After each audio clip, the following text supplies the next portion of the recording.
What if the torturous grind of a difficult boss fight could actually make you a better person?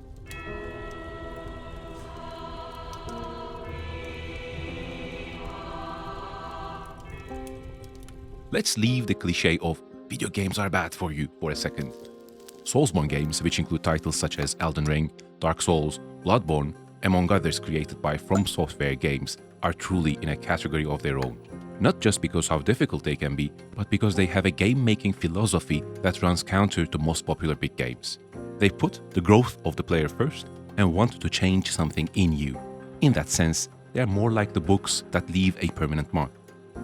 They are infamously difficult, but in return reward the player with the leveling up of some real-life skills. What follows is a tier list of real-life skills that can be gained from Soulsborne games, alongside some observations about the commercialization of the gaming industry, how human brains learn, and how doing difficult things that are also fun are the best recipe for growth.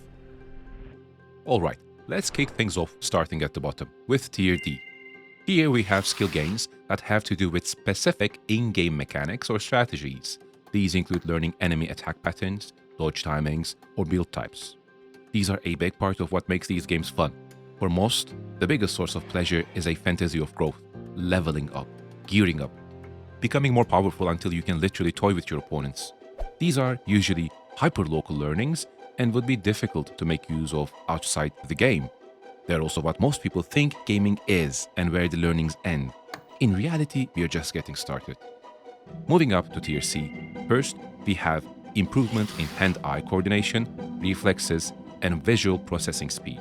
According to a study conducted by Brown University, video games not only sharpen the visual processing speed of frequent players, they might also improve the brain's ability to learn those skills. Gamers showed faster consolidation of learning when moving from one visual task to the next than did non-gamers. There are many studies showing that video gamers perform better than non-gamers on certain visual tasks, like managing distractors and identifying targets. But now we know it also provides cognitive bonus points.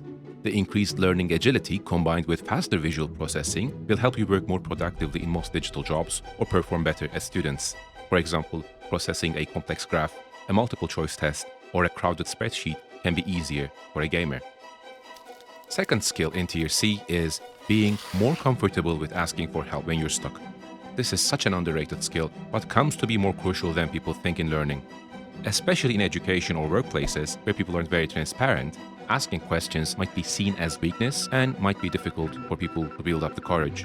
These games don't work if you don't seek help. Everybody will get stuck at some point and will have to rely on others for answers. And this is a good thing. The Soulsborne community is usually made up of very helpful people who aim to increase each other's maximization of gameplay enjoyment. People will literally spend hours creating maps, descriptions, and other community resources to help others find their ways. Because the game world is so harsh and unforgiving, people flock to each other for help with a sense of community. What a contrast to games with cute graphics like League of Legends, where people, and I'm not joking, casually wish death on each other. Now we're onto some big boy skills. In Tier B, we start off with being wiser in picking your fights. I'm looking at you bears of Elden Ring, stop mauling people. No matter how powerful you are, there will always be an opponent who'll put you in your place. As in life, you will have many obstacles ahead. If you don't pick your battles according to your strengths and skill levels, you will fail miserably. You have to learn which battles to avoid to be a winner. The Tree Sentinel is the first major obstacle players face as they open the doors to Limgrave, and is the perfect example to this. It's a formidable opponent that is too overpowered to handle at first, despite being the first major enemy in your path in this open world in Elden Ring. The game wants you to learn to gauge your skill level compared to your opponent and use this as a way to navigate this unforgiving world. This is a big lesson. You need to go out into the world, gain some levels, better armor and weapons, and come back when you're strong enough. Second gain in Tier B is the boost of joy in discovery and being okay with not knowing. When the famous physicist Richard Feynman talks about the joy of finding things out, he has a similar notion in mind. I mean, it's not just beauty at this dimension of 1 centimeter, there's also beauty at a smaller dimensions. Here, our unit of discovery might not be the rules of nature, but the brain area we tickle is the same. We are finding out the rules of an alternate world, Finding pleasure in discovery within the boundless game universe leaves a residue. It provokes people to be more curious in life. It teaches us to get excited rather than afraid by not knowing. It teaches us to think, wow, there's so much to discover, how amazing, rather than, wow, there's so much I don't know, how will I ever deal with it? Third and final skill gain in Tier B is that mistakes aren't free. If you don't burn your hand at least once, how will you learn what fire is? Perhaps the most characteristic and dreaded experience of Soulsborne games is the inevitable loss of a large amount of runes, or souls. Here is how the rune system works. You defeat enemies to gain runes. Harder the enemy, bigger the amount of runes. Runes allow you to level up and upgrade. If you die for any reason, you drop the runes where you died and can go back to pick them up. However, if you die prior to picking them up, they are permanently lost. You get a second chance, but not a third. What usually happens is, the player will get too cocky and will inevitably experience a unique moment of self-loathing at their own stupidity upon losing thousands of runes because of an idiotic mistake. This is such an amazing imitation of life for the precise reason that the loss of the pain is very real. What is lost is not just some abstract in-game currency. It is something the players spent hours to collect. They paid for it with their own energy and time. Even when you don't lose your runes, I can only describe the feeling as going through the worst part of your city with all your life savings on you. That potential pain of loss is always there and gives the game its real tension. This is why players have such a motivation to learn. The more painful the mistake, the more emotion it creates, the better of a lesson it is. This is how the human brain works. It trains players to be sharper of mind and calmer of emotion in high-stakes situations in real life. In Tier A, the first skill gain is becoming better problem solvers. Here is an all-too-familiar scenario. After failing to get past a certain point in the game, like the Star-Scourge Radahn fight for example, there will come a moment where you'll just stop and think to yourself, what the heck am I supposed to do now? How you approach this roadblock is the moment of truth. Surprisingly, Soulsborne games are the perfect practice ground for trying out the key problem-solving skills laid out by the Harvard-educated McKinsey consultant Ken Watanabe in his book Problem Solving 101. The book, originally intended for Japanese schoolchildren, became a popular tool for CEOs on how to think around problem solving. Here are the steps. Step 1.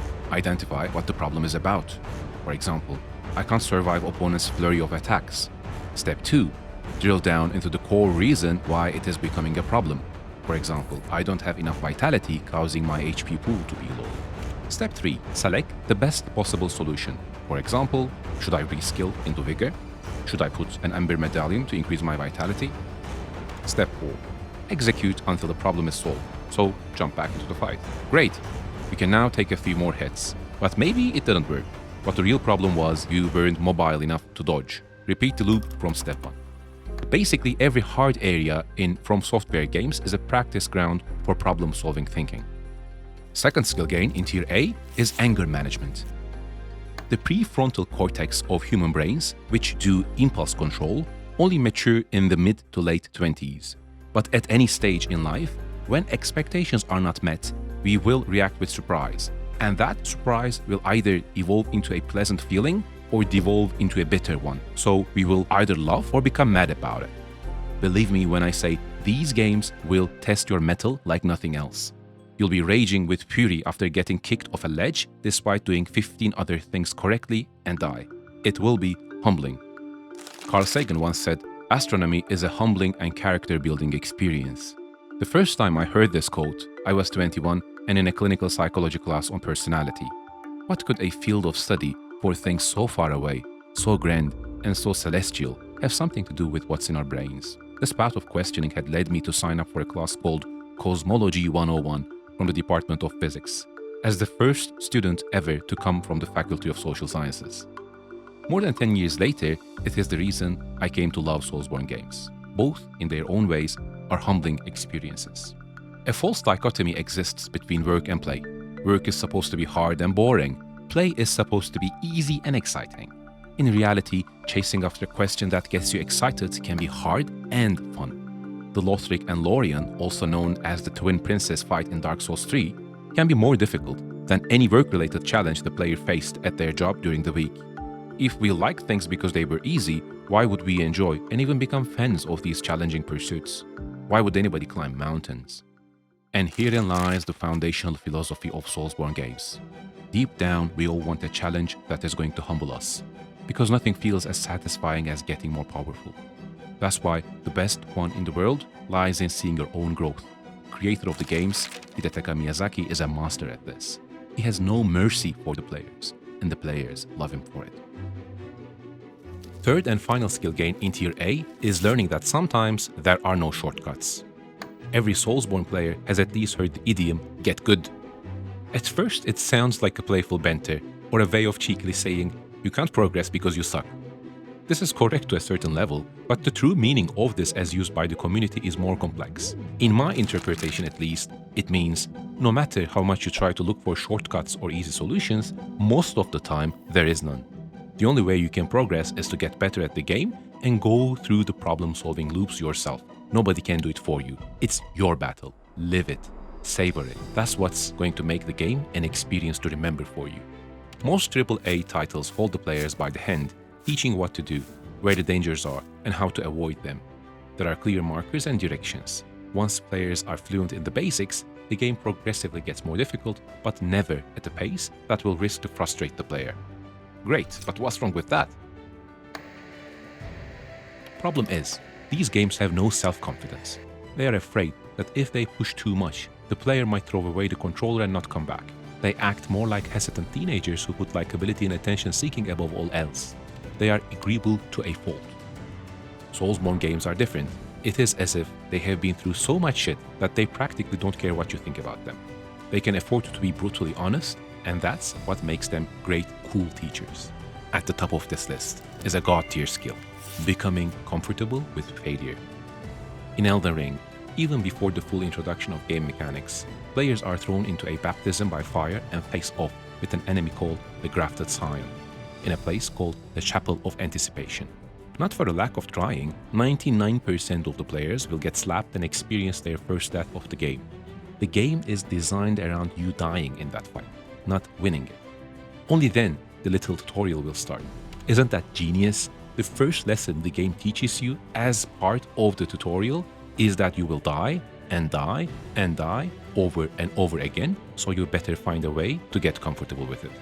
Like a motorcycle academy teaching its students how to fall as part of the training, so does Elden Ring, as the very first lesson.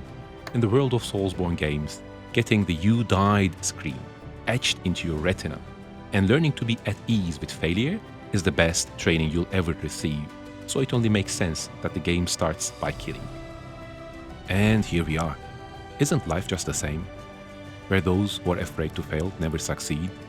Isn't knowing the possibility of your utter failure despite having given your best the biggest act of courage for any human? How is quitting your job to build your company, deciding to migrate to another country, committing to raise children, attempting ambitious acts others have failed, any different? It's the same brain circuitry in action, after all. These are still video games, of course, but seeing them as pure escapism would not be just a great injustice, but also missing the point. Precisely because both are difficult and fun, I can compare signing up for a physics class that would make me learn calculations for when the stars would go supernova to playing games such as Elden Ring or Dark Souls. I know once I am through the challenge, at the other end waits a better and stronger version of me. The higher a skill is in this tier list, the more transferable it is to different contexts in life, such as the pursuit of a strong and healthy body, better human relationships, or success. The neural circuitry of the brain that makes you exercise when you don't feel like it, or show restraint in a work-related argument, are the same ones used in a difficult part of the game where you have failed 50 times before and still look for new strategies to carry on. Soulsborne games are not an escape from life. They are a training playground for life's difficult moments. You've been listening to The Pantheon. Consider subscribing for more out-of-the-box thinking on human behavior, gaming, society, politics, and more.